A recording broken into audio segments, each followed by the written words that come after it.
Hey, it's Alex Rackett from BoardGameCo, and today, for the little thing that I'm spinning around, I'm going to use my tiny little black meeple, because if you look closely over there, you can see the skulls on that meeple.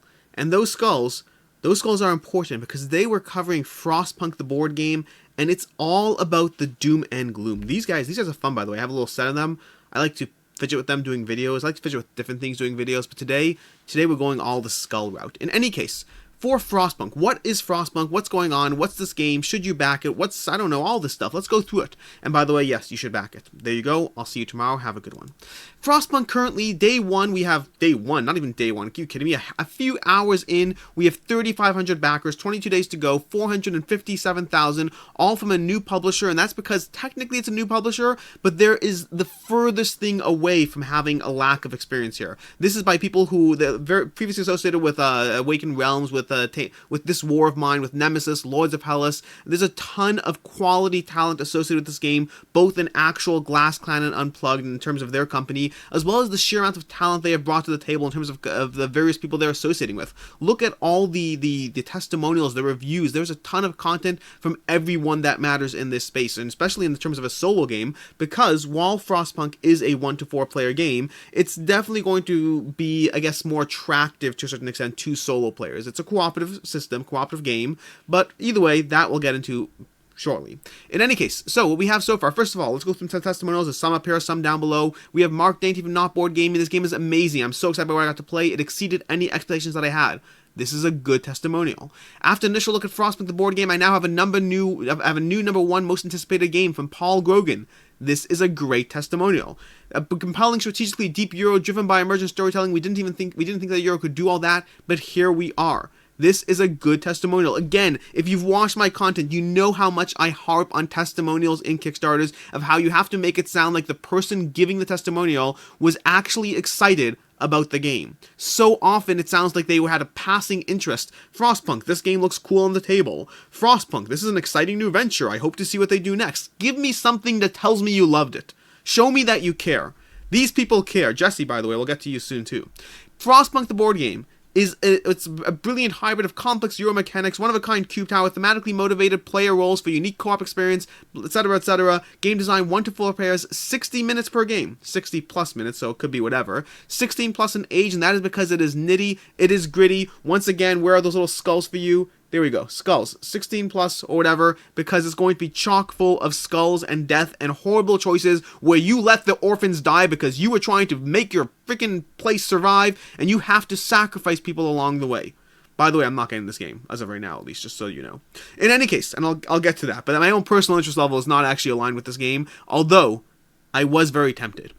Let's go into what the game is. The game is a survival game. In fact, I'm going to skip down through the why back now section. We'll come back to that. But I'm going to go into their own little system of covering the game because this is a great way to cover it. Basically, in the game, you're trying to survive. You're playing through 12 rounds trying to survive. There are different ways, there are different scenarios or whatnot, but ultimately the goal is survive until the end. The goal isn't to defeat the dragon. The goal isn't to achieve the most money. The goal is to not die. That is the goal in Frostpunk. Don't die. And for those who don't know, the Frostpunk is based on a PC game, very popular PC game on Steam. I think it has a 92% rating or something like that. But it basically is a well-loved game in which all the not dying and killing orphans, I mean, it's thematically appropriate. It is a true match to the actual gameplay experience you would get if you played the PC game. So, I mean, fair is fair.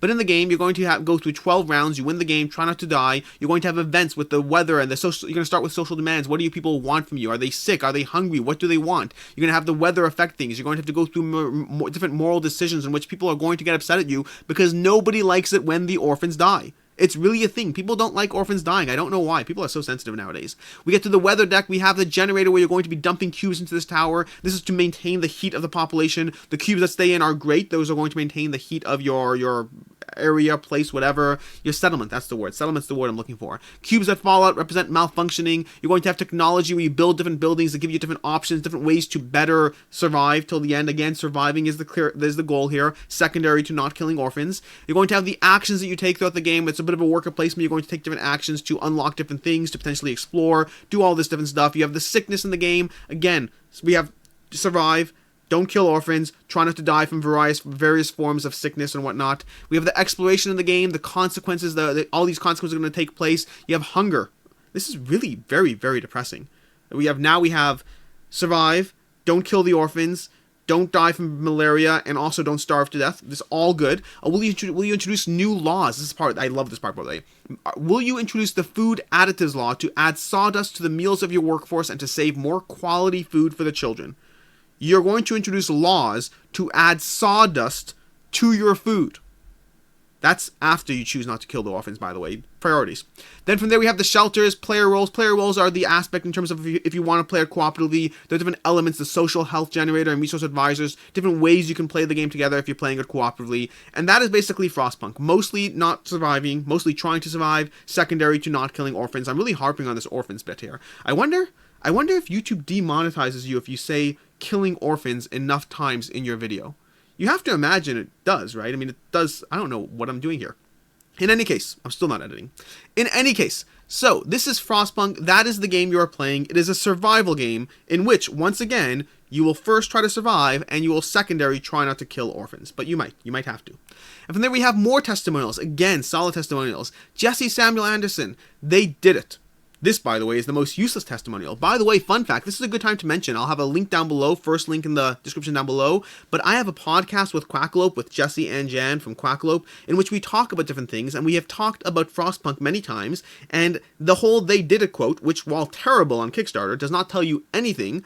I have enough context to know that the "they did it" is the fact that it's going back on this testimonial up here, effectively, which is, where is it? A compelling, strategically deep Euro driven by emergent storytelling. We didn't think that a Euro could do all that, but here we are.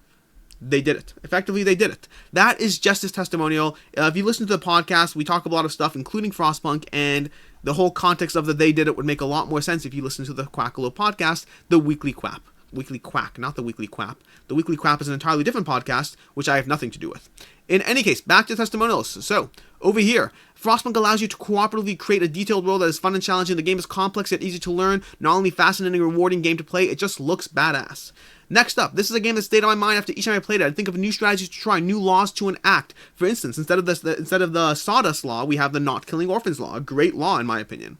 And as high as the challenge level is, the game motivates me to keep striving and trying new things. I am all in this way. I'm just loving it. Michael Kelly, One Stop Co-op Shop. It's like Robinson Crusoe without dice, but cold and way more feeling terrible about your horrible decisions and ethical dilemmas that you have to face. Like not killing orphans and adding sawdust to your food. I get it. It's hard. The game is amazing. I'm so excited about it to play. It exceeded any expectations that I had. While it seemed initially complex, once you've played through a round, all the actions flow together so well. Congrats, you've got a winner on your hands here.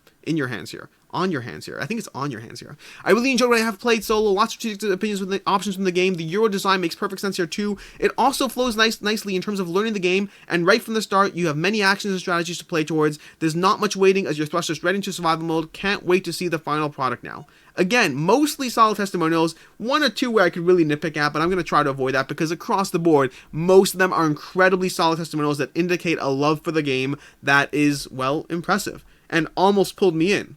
At the end of the day, before we get into the pledge levels and the should you back it, as of now, and there's a bit of a caveat we'll get to, well maybe we won't, I don't know, but there's a caveat, as of now I don't plan on backing this game. Nothing to do with the value proposition, nothing to do with any of that, but because surviving has never been my goal when I play board games. The killing orphans part I'm fine with, to be clear. They're meeples. Meeples are, they're fine, meeples can die. But the part of the game that I don't like, or this game, or in general, and as a genre, is I don't like games that punish you. I don't like games that make you feel like surviving is the goal. I've said this a lot of times in my reviews of different things. I like powers and abilities. I like doing things that make me feel powerful. Give me a bunch of things that make me feel like I did cool stuff. Look how much I built this settlement up. Look how big my empire is in Food Chain Magnet. Look how many people I saved in that cooperative hero dice rolling game. I like doing things that make me feel like I was powerful, that I have ability and grew and did stuff. Not like, look how much my settlement didn't fall into disrepair. That's not my personal goal in board games. If I want sad and depressing, we have real life for that. I'm kidding, by the way. Life is awesome. I play board games all the time. That is fun. But it's still good for a joke. If you want sad and depressing, we have real life for that. Still kidding. In any case, that is really Frostpunk. Frostpunk is a game that I thought I would have no interest in it. And yet I'm really, really interested in it. But just kind of not backing it for right now. As of right now. I may try to get a TTS game in to see if I want to change my mind. That's the caveat part. I don't know yet. But as of right now, I am super intrigued. I think this game is going to be incredible. I think it's going to blow your minds. I think if anything you have heard so far didn't scare you away, then I think there is enough backing behind this game, both in the talent on the table as well as the testimonials from anyone involved with the game, that you should be paying attention to this game. As far as the pledge levels, let's talk about the pledge levels and the should you back it. Pledge levels are really pretty simple over here. We have two pledge levels. We have the core pledge, which gives you for €75 or $89, gives you Frostpunk the board game, the Frostlander expansion, all unlocked stretch goals, and pre-shading. You know, that whole, like, what are the different terms? We have a million different terms at this point. We have storm shading and I don't know, there's a whole bunch of different terms for how you pre-shade miniatures or whatnot. Sun drop, which is patented, so it's not actually sun drop, but it's sun drop. Then we have from there, we have the next pledge level up is $148 or €125 for the other pledge, which gives you all the extra miniatures. It gives you the miniatures expansion, all the stuff. And let's go through that. Let's go through what's included there. Or you see a breakdown over here, but basically one's going to be more meeply and one's going to be more peoply. Peoply people, when they die, when you kill the orphans and their people, it hurts more in your heart. So I do recommend the meeple version. Meeple's dying is not sad at all. Again, how many times can I use the word killing orphans, dying, and sawdust in your food before YouTube says this is a video that is not getting anything? In any case, from there, let's go to what you have down here, because there's some nice pictures over here. Here's what you actually get in the game. Tons of boards, cards, lots of cards full of fun choices you're going to have to make that mostly involve killing orphans. Then we're going to have the 136 markers, custom shaped. These are the adorable little meeples where killing orphans does not hurt your soul as much. And then from here, we have the buildings, we have the tokens, we have the little chit tray or whatnot, followed by these are the miniatures you're going to be getting if you get that higher pledge level. Either pledge level gets you that center tower, but if you want all the other miniatures, these are the ones you're going to want to pay attention to. The 34 small buildings, 17 small buildings, 11 large buildings, more, and all these. Look at that beautiful pre-shaded miniature right there. That's going to be a big deal. Which brings us into the should you back now part. And the should you back now is a solid yes, like I said before. At the end of the day, there's a few things going on here, but the first thing that we have going on is this game clearly did something well. I haven't played it, I have no clue, but it clearly did something well. It clearly has built up an audience, it has accumulated talent, it has dealt with enough content creators who have given solid, incredibly solid testimonials, that this game has done something well. Secondly, and just as importantly, because good games are not enough to hold their value, secondly is why back now? What are the reasons to back now? And for that, let's scroll into the why back now section. Why back now? First of all, exclusive expansion for Kickstarter campaign backers, which is number one, is you get this additional expansion for the game for free if you are a backer at either of the two pledge levels. This is not Kickstarter exclusive, but it will be, a full retail price or whatever expansion after the fact. You get it for free in your Kickstarter version of Frostpunk. Number two, save 25% off the MSRP. This is not a good reason to back at all because the shipping costs, which are going to come in at around €20 plus, depending on what you get, that's going to negate any of the savings right there. So really you're paying full MSRP for this game, which is bad because full MSRP is not a good deal. 25% off MSRP is your typical price, whatever it is. Number three, getting it earlier. Receive the game before other retail distribution channels. That is definitely a valid reason if it's something you prioritize. For me, I generally don't, but to each their own.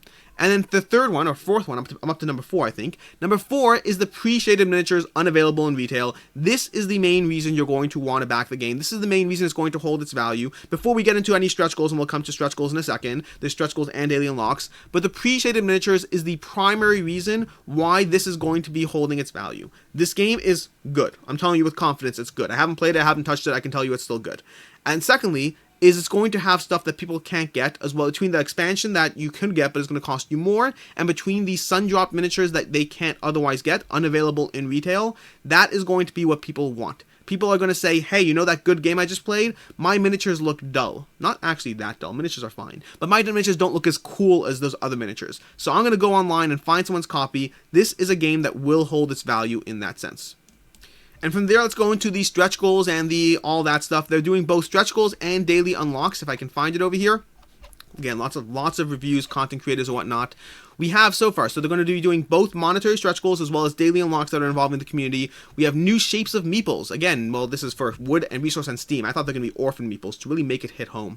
New shapes of current buildings, new complete game setup scenarios, new event cards, new technology cards, new laws and law consequence cards, the generator upgrade, Frostpunk the board game app. They're doing this thing with an app which not really a selling point for me, but then again, I'm not getting the game currently, but this idea that you can both have your own separate settlements, be playing it together, and have the app tie together events in different ways. Sounds innovative, sounds fascinating, also sounds like you now have to schedule 2 people having the game playing at the same time, so I imagine it'll be super cool for some people, and not used by a whole lot of other people.